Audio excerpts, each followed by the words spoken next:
Good morning to all of you. Welcome to Legal Matters by Sai Babu Sunkara.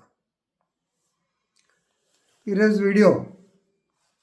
Confession, Section 27 of the Indian Evidence Act మీద గౌరవ సర్వోన్నత న్యాయస్థానం supreme court వారు ఇచ్చినటువంటి crucial judgement గురించి మనమంతా తెలుసుకోవడం జరుగుతుంది.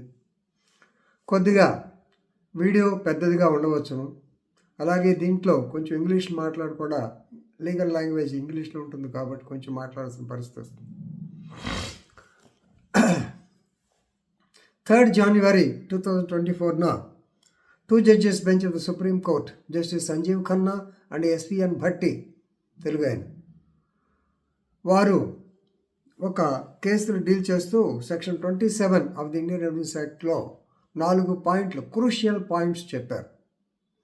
మొదట్లో కేసులా తెలుసుకుందాం. పెరుమాళ్ రాజా అలియాస్ పెరుమాళ్, కేసులా పేరు Perumal Raja alias Perumal versus state, represented by Inspector of Pondicherry, ODN Salai Police Station, Pondicherry, represented by Inspector, diary number 4802 by 2018. Of course, the decision came on 3/1/2024. ఈ జడ్జిమెంట్లో ఇంత ఇంపార్టెన్స్ ఏమిటి అనేటువంటిది తెలుసుకునే ముందు section 27 of the Indian evidence act తెలుసుకోవాలి. మీ అందరికీ తెలిసే ఉంటుంది. కన్ఫెషన్ అంటే ఒప్పుదల. ఒక నేరము చేశాను ఒప్పుకునేదాన్ని కన్ఫెషన్ అంటారు. అలాగే ఒక కాగితం మీద పలానా రాసామని దాన్ని అడ్మిషన్ అంటారు. సో ఈ కన్ఫెషన్ అనేది 25, 26, 27లో ఎక్కువ డీల్ చేయడం జరుగుతుంది. 25 ప్రకారము పోలీస్ అధికారుల ముందు ఇచ్చినటువంటి ఒప్పుదల సాక్ష్యము పనికిరాదు. Confession given before police is irrelevant. 26 confession before the elders but in the presence of police not relevant, only in the presence of magistrate relevant. 164 వాటిలో 164 CRPC అప్పుడు చెప్తాం. 27 ఇక్కడ ఈ 25కి 26కి 27 అనేది కొంచెం ఎక్సెప్షన్. ఇప్పటిదాకా మనం ఏం చెప్పాం, కన్ఫెషన్ పోలీసుల ముందు ఇస్తే పనికిరాదు, మధ్యవర్తులు ఇచ్చినా పోలీసులు ఉంటే పనికిరాదు. కానీ పోలీసులకు ఇచ్చినటువంటి ఒప్పుదల స్టేట్మెంటు ఒక ముద్దాయి పోలీసు కస్టడీలో ఉండి పోలీసు వారికి తనకు తెలిసినటువంటి ఫ్యాక్ట్ గురించి, కొత్త ఫ్యాక్ట్ గురించి చెబితే ఆ ఫ్యాక్ట్ని అతని యొక్క ఒప్పుదల మేరకు వారు డిస్కవర్ చేయగలిగితే అతను ఏం చెప్పాడో ఆ ఫ్యాక్ట్ డిస్కవరీ వరకు మాత్రమే కన్ఫెషన్. మామూలు ఉదాహరణ చెప్పాలంటే, ఓ మర్డర్ కేసులో ముద్దాయి దొరికాడు. ఏంద్రా ఎలా మీరు చేశారంటే, అయ్యా పలానా రోజున అట్ట బయలుదేరాం, అది తగదా ఇది తగదా, మేము అట్ట చేసామని చేసాం, తర్వాత వాడిని చంపేసినాక ఆ కత్తి తీసుకెళ్ళి పలానా డ్రైనేజ్లో కడేశాను, మీరు వస్తే చూపిస్తాను అనగానే పోలీసులు అతను తీసుకెళ్ళి ఆ కత్తి రికవర్ చేస్తారు. ఆ రికవరీ పార్ట్ వరకే, మెటీరియల్ ఆబ్జెక్ట్ వరకే రెలవెంట్. మిగతా ముందు చెప్పానే కదా, అటుపోయాం ఇటుపోయాం, అది చేసాం, ముందు తెచ్చాం, వాడిని కొట్టాం, ఇవన్నీ అక్కర్లా, ఇవన్నీ not at all relevant.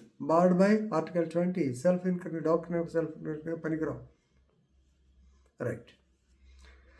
So ఈ 27 కూడా ప్రూవ్ కావాలంటే బేసిక్ ప్రిన్సిపల్ తెలుసుకోండి. పోలీస్ అధికారులు ఎవరున్నా పర్వాలేదు, లాయర్స్ అయినా బేసిక్ ప్రిన్సిపల్ ఏంటంటే, 1, the person should be in the custody. ఈ కస్టడీ ఎప్పుడు వస్తుంది? అరెస్ట్ ప్లస్ కస్టడీ, కాబట్టి పర్సన్ షుడ్ బి అరెస్టెడ్ 1. రెండవది, హీ షుడ్ మేక్ అతను ఒక ఒప్పుదల స్టేట్మెంట్ ఇవ్వాలి 2. మూడవది, ఆ ఒప్పుదల స్టేట్మెంట్ మేరకు పోలీసులు ఆ ప్రదేశానికి వెళ్ళాలి, కొత్త ఫ్యాక్ట్ డిస్కవర్ చేయాలి. 4వది, ఆ డిస్కవర్ చేసిన ఫ్యాక్టే రెలవెంట్, మిగతా ఏమీ కాదు. ఇదే సుప్రీంకోర్టు చెప్పింది. మరి మనకు తెలియదా? చాలా కేసులు చేస్తుంటారు, అయినా సరే ఇంకా ఇబ్బంది పడుతుంటారు. ఈ మధ్యకాలంలోనే గౌరవ సుప్రీంకోర్టు ఇదే వచ్చింది. సహజంగా పోలీసులు ఓ ముద్దాయిని పట్టుకున్నారు, పట్టుకోగానే కన్ఫెషన్ ఇచ్చాడు, కన్ఫెషన్ ఇచ్చిన తర్వాత అరెస్ట్ చేశారు, తర్వాత రికవర్ చేశారు. సో ఇక్కడ మైనస్ అరెస్ట్ గార్డ్ తీసి వదలపడేశారు. ఇలా కూడా జరుగుతూ ఉంటుంది. రైట్. ఈ కేసు పూర్వపురాలకు పోతే రాజా పెరుమాళ్ కేసు చాలా ఘోరమైన కేసు ఇది. యాక్చువల్గా రాజారాం రాజారాం కూడా చచ్చిపోయాడు. మొట్టమొదట వాళ్ళ కొడుకు రజనీకాంత్ అనేవాడు పాండిచ్చేరిలో కనపట్లేదు, మిస్సింగ్ అని చెప్పి ఫ్రాన్స్లో ఉన్నటువంటి రాజారాంకి కబురు వెళ్ళింది. పాపం రాజారాం పరిగెత్తుకుంటూ వచ్చాడు. 20వ తారీఖు కల్లా 19th ఇప్పుడు ఇన్ఫర్మేషన్ ఉంది, 20th కల్లా వచ్చేసాడు ఫ్రాన్స్ నుంచి. రాగానే ఈ యొక్క పోలీస్ స్టేషన్కి వెళ్ళాడు. ఓడియన్ సెలాయ్ పోలీస్ స్టేషన్ ఇక్కడికి వెళ్ళాడు. వెళ్ళి అయ్యా మా అబ్బాయి కనపడట్లేదు అనగానే గివ్ ఎ రైట్ కంప్లైంట్లో ఇన్ రైటింగ్ ఇవ్వమన్నారు. సార్ నాకు ఇప్పుడే హెడేక్గా ఉంది, ఎక్కడి నుంచి ఫారిన్ నుంచి వచ్చాను, రేపు పొద్దున ఇస్తాను, లేకపోతే మా నాన్నగారిని పంపిస్తాను, ఈ లోపల ముందు ఎంక్వైరీ చేయండి అని ఓవర్లుగా చెప్పి వెళ్ళిపోయాడు. 21/4/2018 అతని ఫాదర్ రాజారాం ఫాదర్ వచ్చి రిపోర్ట్ ఇచ్చాడు. సో మొత్తానికి రాజారాం అనేవాడు కూడా కనపడకుండా పోయాడు, రజనీకాంత్ లేడు. సో చాలా సెన్సేషనల్ కేసు. సో రజనీకాంత్ అంతకుముందే మర్డర్ అయ్యాడు. మర్డర్ అయ్యి కనపడకుండా పోయాడు. మర్డర్ చేశారు. ఎవరు చేశారు? పెరుమాళ్. ఎందుకు? ఆస్తి తగాద. సింపుల్గా చెప్తుంది, చాలా కథ ఉంది. చంపిన తర్వాత వీడిని ముక్కలు చేసి ట్యాంక్ సంపులో పెట్టారు. ఆ తర్వాత ఆ ముక్కలు తీసుకెళ్ళి కెనాల్లో పడేశారు. రాజారాం వచ్చాడు, రాజారాంను కూడా చంపేశారు. రాజారాంను వేరే చోట చంపారు. డబుల్ మర్డర్ కేసు ఇది. కానీ ఒకదానికి ఒక సంబంధం లేదు. రైట్ అయిపోయిన తర్వాత మొత్తానికి రాజా పెరుమాళ్ అనేవాడు దొరికాడు. వాడి యొక్క ఒప్పుదల స్టేట్మెంట్ రికార్డ్ చేశారు. దాని మీద మామూలుగా అక్కడికి వెళ్ళటం, తర్వాత కత్తి, తర్వాత టాయ్స్, తర్వాత డిస్మెంబర్డ్ బాడీ, ఆ బాడీ తీసుకురావటం, బాడీ ముక్కలు ఇంకేళ్ళు అయిపోయిన తర్వాత దాన్ని సూపర్ ఇంపోజిషన్ టెక్నిక్ అని మెడికల్లో చెప్తారులే, వాళ్ళు చూసి yes this is the body of Rajinikanth అని డిసైడ్ చేయటం. దానిలో లైఫ్ కన్విక్షన్ పడింది. రెండవ కేసు రాజారాం కూడా చంపేశారు. రాజారాం కేసు కొట్టేశారు. సో ఈ యొక్క శిక్ష పడిన కేసులో సుప్రీంకోర్టు దాకా అప్పీల్కి వచ్చారు. సుప్రీంకోర్టు ఈ 4 పాయింట్లు ఫ్రేమ్ చేసింది. కన్విక్షన్ మీద ఎటువంటి చెప్పలే. Is liable for conviction, life conviction తప్పేం లేదు. ఈ 4 పాయింట్లు ఎందుకు డిస్కస్ చేశారంటే చాలా చోట్ల ఇన్వెస్టిగేషన్లు జరుగుతూ ఉన్నాయనే ఉద్దేశంతో. ఒకటి, ఎందుకంటే ఇలా చెప్తా ఉంటే బోల్డ్ వెళ్ళిపోతూ ఉంటాయి, 7 నిమిషాలు అయిపోయింది ఇప్పటికే time. So discovery of fact, first point discovery of fact. ఈ ఫ్యాక్ట్ ఎలా ఉండాలంటే should be relevant to the consequence of the information received from the so called accused person. అంతేగాని నేను పలానా అంటే ఇండైరెక్ట్గా ఉండకూడదు, డైరెక్ట్గా చెప్పాలి. So the discovery of fact should be directly connected to the crime. Number 2, ఈ యొక్క information should be new information. ఏది? డిస్కవరీ ఆఫ్ ఫ్యాక్ట్ అన్నారే, ఈ డిస్కవరీ ఫ్యాక్ట్ సెకండ్ పాయింట్లో న్యూ ఇన్ఫర్మేషన్. ఎందుకని? If it is already known to the police, if already is with in the knowledge of police, its place foul అన్నారు. అంటే కొత్త fact అయితేనే రికవరీకి aspect ఉంది. అంతకుముందే పోలీసులు తెలుసు అనుకో, వాళ్ళే పోయి రికవర్ చేయొచ్చుగా. So the discovery of fact should be deposed to already. So please remember, should not be known to police. Already if it is known to police, it plays foul and it need not meet this condition. Discovery fact ఇప్పుడు కొత్తగా ఉండాలి.